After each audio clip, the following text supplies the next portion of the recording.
దేవుడికి వందనాలు. మీ పాస్వర్డ్ కూడా వందనాలు. మీ అందరికీ కూడా నా వందనాలు. నా సాక్ష్యం ఏంటంటే గత వారంలోని కొంచెం చెస్ట్లో చిన్న పేరుగా వస్తుందని డాక్టర్ గారు చూపించుకుంటూ స్కాన్ రాశారంటే స్కాన్ చేయించుకోవడానికి వెళ్ళేటప్పుడు మా హస్బెండ్ని కూడా చెప్పేసి వెళ్ళాను. అంతలో ఆయన అక్కడికి వచ్చారు. వచ్చి కూడా స్కాన్ చేసుకుంటే మేడం గారు చిన్న డౌట్ చెప్పారన్నమాట. ఒకసారి ఎందుకైనా మంచిది దానికి వేరే పరీక్ష చేయించుకోవాలి అని చెప్పారు. చెప్పేటప్పుడు కొంచెం ఎందుకంటే మెడికల్లో ఉన్నాం కాబట్టి ఆ టెస్ట్లు ఎందుకు చేయిస్తారనేది మాకు ఒక ఐడియా ఉంది. అయితే కొంచెం టెన్షన్ కొంచెం ఏం కాదులేండి, ఎక్కువ టెన్షన్ పడ్డాము. ఆ రోజు వెంటనే మళ్ళీ ఆ స్కాన్ అందులో ఏంటంటే కాయలు ఉన్నాయి అన్నట్టు చెప్పారన్నమాట. వెంటనే డాక్టర్ గారి దగ్గరికి వెళ్ళి ఆయన ఒపీనియన్ తీసుకుంటే వెంటనే టెస్ట్ చేయించుకుంది, లేట్ చేయొద్దు అంటే నిజంగా నేనైతే ఇప్పుడు మామూలుగా చెప్తున్నాను కానీ ఆ పరిస్థితిని ఎదుర్కొని వచ్చాను కాబట్టి చాలా టెన్షన్ పడ్డాం మేము మాత్రం. వెంటనే అక్కడి నుంచి అక్కడే 3:30 అయిపోయింది బెగుర్తులోని. ఆ టైంలో ఆ టెస్ట్లు అవుతాయా లేదని టెన్షన్ ఒకటి. అప్పటినే ఇంకా లేట్ చేయకూడదని వెంటనే తమ్ముడు తెలిసిన వాళ్ళు ఉంటే వాడికి ఫోన్ చేస్తే వెంటనే మా హస్బెండ్ నేను కూడా ఉదయం ఎప్పుడు నాతో పాటు అక్కడ 9:30 నుంచి మా హస్బెండ్ ఉన్నారు.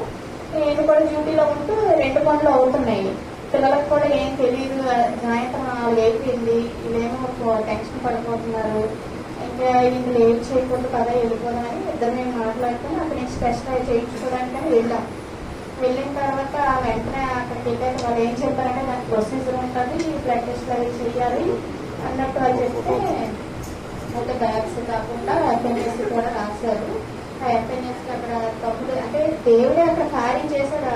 మా తమ్ముడు అని చెప్పట్లేదు కానండి, దేవుడు ఆ ఉదయాన్ని అలా కదిలించి ఆ డాక్టర్ గారికి మా అక్క అని చెప్పగానే సరే నేనే వచ్చి చేస్తానని చెప్పేసి ఆ డాక్టర్ గారు ఉదయాన్నే మార్చి 6 o'clock కల్లా వచ్చారు. వచ్చి టెస్ట్ అయితే చేశారు. యాక్చువల్గా 3 days 4 days పడుతుంది కానీ టెస్ట్ చేయించుకొని వచ్చాము. వస్తుంది కానీ ఇంకా మా కళ్ళ ముందే బ్యూలా నాకు చూసాను కదండి, చాలా టెన్షన్ పడ్డాను నిజంగా. ఆ రోజు రాత్రి అంతా పిల్లలకి కూడా ఏం తెలియదు. మామూలుగా అయితే టెస్ట్ చేయించుకున్నామమ్మా, ప్రేర్ చేయండి దేవుడు అంత నార్మల్గా వచ్చేలా చెప్పండి అని మేము అర్థమైతే మామూలుగా చెప్పాం కానీ అలా ప్రేర్ చేస్తూనే ఉన్నాం. నేను చేస్తానా దేవుడు కృపను బట్టి డ్యూటీకి వెళ్ళాలి కానీ ఏం చేస్తాను నాతో పాటు మా హెడ్ సిస్టర్ గారికి దేవుడు మంచి మనసుని ఇచ్చారు. ఎంత భారం అంటే ఆవిడ నాతో పాటు మోకరించి ఏడ్చుకొని ప్రేర్ చేశారండి. ఆ రోజు టెస్ట్కి వెళ్ళినప్పుడు కంటిన్యూ అలా ప్రేర్ చేస్తూనే ఉన్నారు. దాన్ని బట్టి దేవుడికి వందనాలు. నా కోసం అంటే మా హెడ్ సిస్టర్నే కాదు నాకు తెలిసిన వాళ్ళందరూ కూడా నా కోసం కన్నీరు తీర్చి ప్రార్థన చేస్తారు.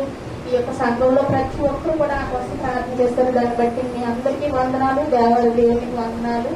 టెస్ట్ అయిపోయిన తర్వాత మరుసటి రోజు అక్కడ వేసి పడుతుంది అన్నారు కానీ అప్పుడు మళ్ళీ ఫోన్ చేసి డాక్టర్ గారితో మాట్లాడడం వల్ల మళ్ళీ ఏ టైం కాకుండా ఇంకా ముందుగానే 1 o'clock కల్లా టెస్ట్ వస్తుంది. నిజంగా నేను చాలా అసలు ఎంత మీ మనసులో ఏం లేదు, ఇంకా ఏది కావాలి దేవుడు ఆయుషిస్తూ ఉంటుంది. ఇంకా ఎలాంటి తలంపులు అంటే ఇంకా బయటకు చెప్పలేనండి. చాలా టెన్షన్ పడ్డాను నేనైతే. మా హస్బెండ్ నేను ఎప్పుడు ఎక్స్పోజ్ అవ్వలేదు, ఎందుకంటే నేను భయపడితే తను ఇంకా భయపడతాననే ఉద్దేశంతో లోన్లోనే అలా బాధపడుతూ ఉండేదాన్ని. ఆ క్షణాన్ని రిపోర్ట్ రాగానే అక్కడే మోకరించి మా సిస్టర్ గారికి వెళ్ళి చెప్పగానే ఆవిడ కూడా వచ్చి ఆ రూమ్ లో నాతో పాటు మోకరించి కన్నీరు కలిసి ప్రార్థన చేస్తారు. ఎఫ్ఎన్ఎస్ నార్మల్ వచ్చి ముందుకు దేవాలి దేవుడికి వందనాలు. వెంటనే ఆ రిపోర్ట్ పట్టుకొని వెళ్ళి డాక్టర్ గారికి చూపిస్తే డాక్టర్ గారు అన్నారు, సిస్టర్ ఇదైతే నేను ఇక్కడ చేసేస్తాను లేండి, మీరు ఎక్కడికి వెళ్ళొద్దు, టెన్షన్ ఏం పడొద్దు, నేను ఇక్కడే చేస్తానని చూపిస్తున్నారు. సరే సార్.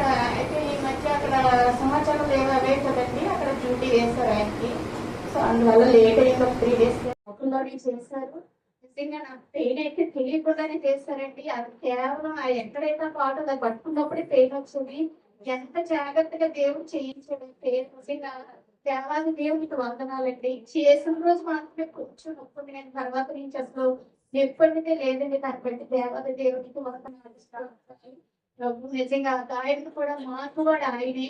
ఇంకా విషయం చెప్పడం మర్చిపోయాను. ఆ స్కాన్ కి ఎఫ్ఎన్ఎస్ కి వెళ్తుండేటప్పుడు ఆయన వెళ్ళేటప్పుడు స్టెఫెన్ బాబు గారు చర్చి దగ్గరికి తీసుకుని వెళ్ళాను. నాకు ఏం పని ఉందో నాకు తెలియదు కానీ నేను అక్కడికి వెళ్తుండేటప్పుడు ప్రేర్ చేసుకుని పైకి వెళ్ళేసి వస్తానని చెప్పేసి వెళ్ళాను. నేను ఒక 5 నిమిషాలు మోక నుంచి ప్రార్థన చేశాను. చేసి ఇలా బయటకు వచ్చి ఇలా గొప్పటి అక్కడ బోర్డు మీద నా ఆత్మ మీ మధ్య ఉన్నది, మీరు భయపడొద్దు అని చెప్పేసి రచన వెళ్ళేటప్పుడు ఆ వాక్యాన్ని నేను స్ట్రెల్లో కూడా ఫోటో తీసుకొని ఉంచుకున్నాను. ఆ వాక్యాన్ని బట్టి నేను వెళ్ళాను ఆ రోజు టెస్ట్ కూడా. దేవుడు గొప్ప కార్యం చేశాడు. దాన్ని బట్టి వందనాలు స్తోత్రాలు. సర్జరీ అయితే శుభ్రంగా అయిపోయింది. ఫుడ్ కూడా మానిపోయేలాగా నిరంతర ప్రార్థనలో మేము గుర్తు చేసుకోమని మా కోసం ప్రార్థన చేయమని అడుగుతాను. నేను అడిగినా అడగకపోయినా నా గురించి మీరు అందరూ ప్రార్థన చేశారు. పేరు పేరున ప్రతి ఒక్కరికి వందనాలు తెలియజేస్తున్నాను. దీని పేరు చెప్పడం కాదు కానీ నాకు తెలుసు ఎవరెవరు చేశారో చేయలేదో నాకు తెలియకపోయిన దేవుడు పైన చూసాడు. దేవుడిని అందరినీ ఆశీర్వదించేలాగా మా దేవునికి వందనాలు తెలుపుతూ ఈ చిన్న సాక్షి దేవుడు దీవించి ఆశీర్వదించిన దాకా. ఆమేన్.